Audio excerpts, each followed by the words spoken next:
Good evening and welcome to episode 3 of Active Defense. I'm Eric. Thank you for joining me as we go over 5 stories of regular people actively defending with a firearm. Please consider subscribing and hitting that notification bell so that you can be in the loop. Also, please consider commenting below and adding your thoughts and critiques that I can improve the videos. Please also share these stories with your friends and family, especially those who don't think these situations happen. One caution, there is some audio distortion from my microphone that I didn't notice until too late. It's going to make it sound very loud at some point, so please be aware. Let's get into it. Hello and welcome back to Active Defense. This is episode 3. So let's get into our articles over here.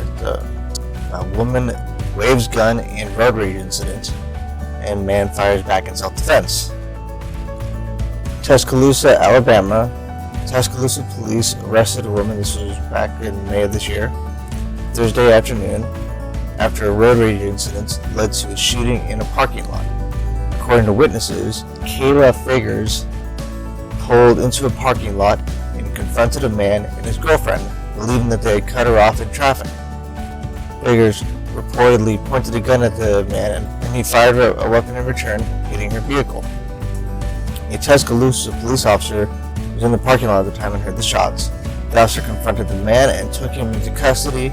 After investigating what happened, Figures was taken into custody and charged with menacing. Her bond was set for $1,000 and it was determined that the man who fired the shots acted in self-defense and not charged. Now, one thing to think about over here, the officer immediately went into, he looked at the situation as he saw. Obviously, they took the man into custody. It doesn't say that the man resisted arrest or anything. And a lot of people nowadays probably would have, but he did not resist arrest. He gave law enforcement the chance to figure out what the heck is going on, and then they arrested the correct person. So this is being a man effectively defending himself and giving law enforcement the chance to do their job.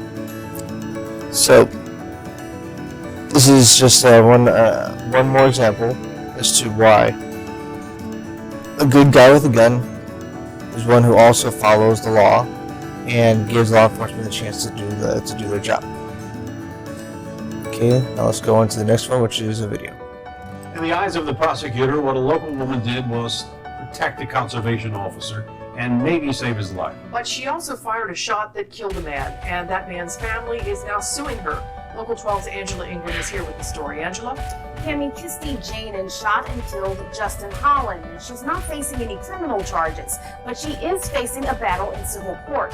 The officers who are helping Kirsty do not want people to face lawsuits for helping officers or others in danger.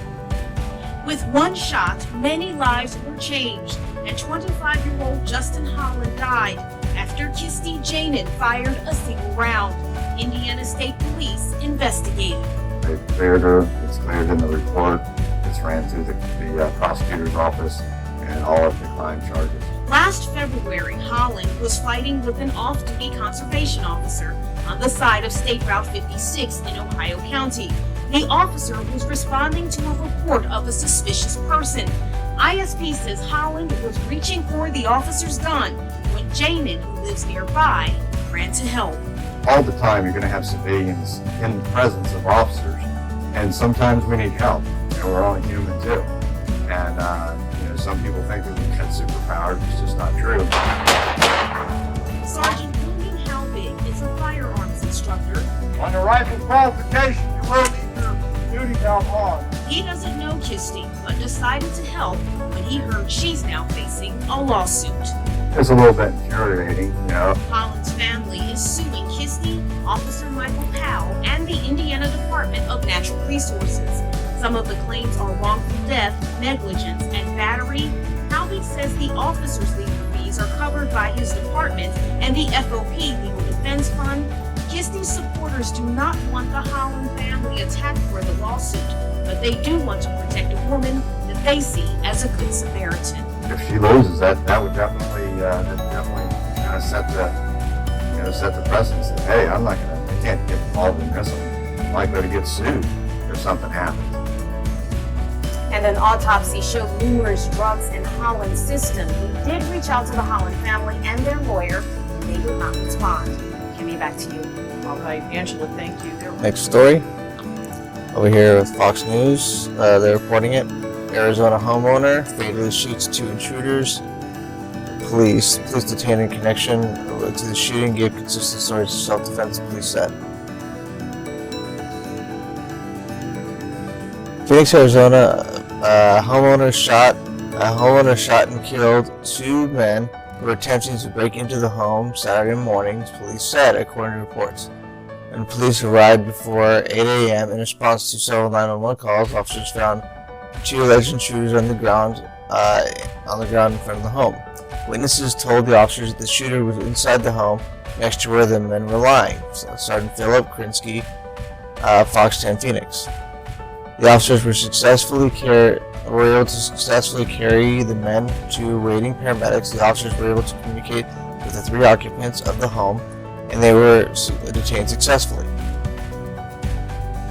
2 alleged intruders were transported to separate hospitals, and they could succumb to their injuries.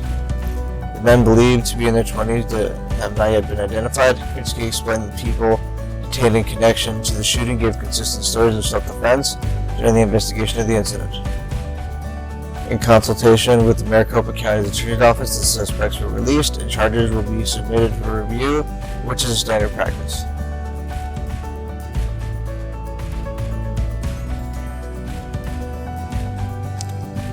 So again, people who just defended themselves, and please follow consistent procedure. And going on from there, I will not say that they're released yet, but that they were being, at least not at the time of this story, but at least they're following consistently the procedures of law enforcement. So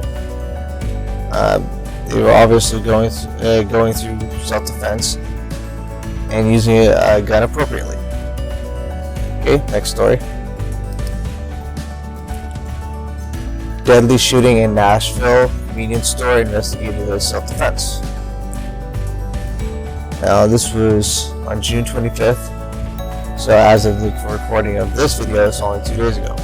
Police are investigating whether the deadly shooting of a man in West Nashville convenience store Friday night was done in self-defense. Jonathan DeStefano, sorry if I mispronounced that, 41, died in the shooting at NAPCO on the 4300 block of Harding Place, according to police. DeStefano was reportedly experiencing a mental health crisis at the time of the shooting and had physically engaged the clerk. The shooting occurred after DeStefano was reportedly being driven by a family to hospital for treatment of a mental health episode, according to the initial investigation. DeStefano got out of the vehicle and got into traffic and wound up on top of a moving car before rolling off, police said. And DeStefano went to the nearby Mapco where the clerk was on a break inside his vehicle in the parking lot. DeStefano attempted to get inside the clerk's vehicle. The clerk tried to get away but was followed into the store. DeStefano saw that he was carrying a gun and threatened to shoot him with it, according to the police. The two wrestled behind the counter, and the police told DeStefano tried to disarm the clerk. The clerk eventually pulled his pistol and shot DeStefano. No charges were issued. The investigation continues, and results will be turned over to the DA's office. Now, with the minimum information that we have right over here, the clerk would not have been able to know that it was a mental health episode. Only that he had some guy who was trying to attack him, who was trying to take his weapon, and then shot him in self-defense. At least according to the information we have presented in this article. So, from that perspective, he acted reasonably. He tried to get away at first and then was followed.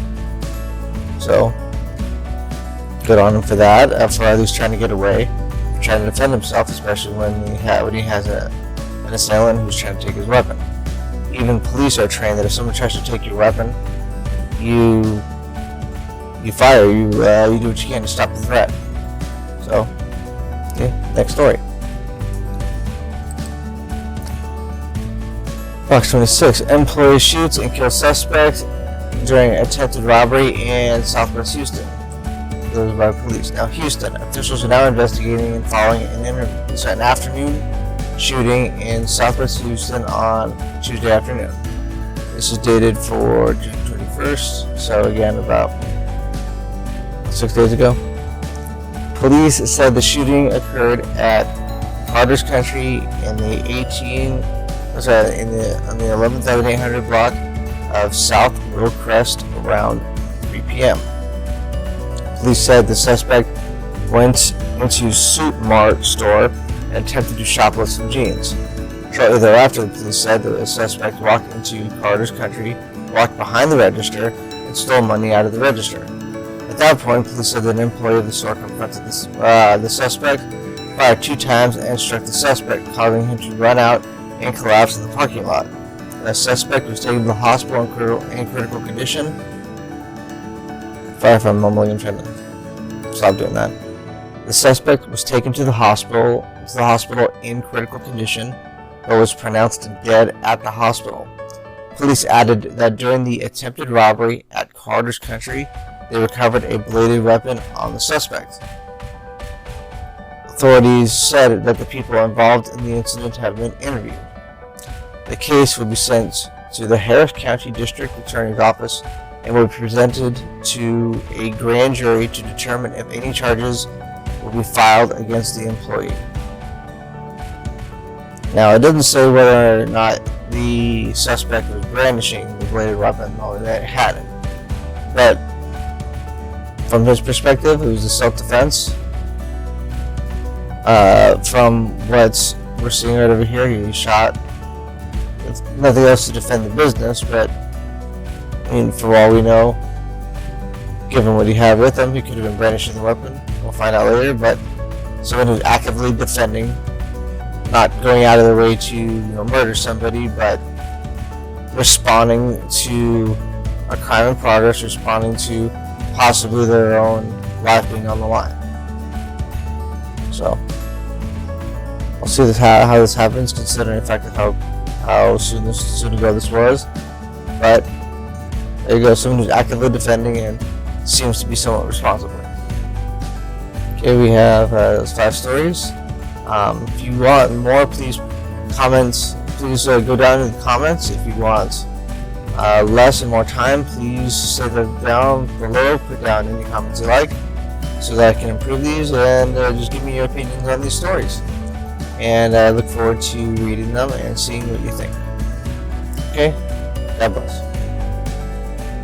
Thank you for watching, and if you are willing, please consider donating to the Patreon link below so that I can continue to improve the quality of the videos as well as increase their exposure so that the YouTube algorithm puts them in front of more eyes. Have a good night.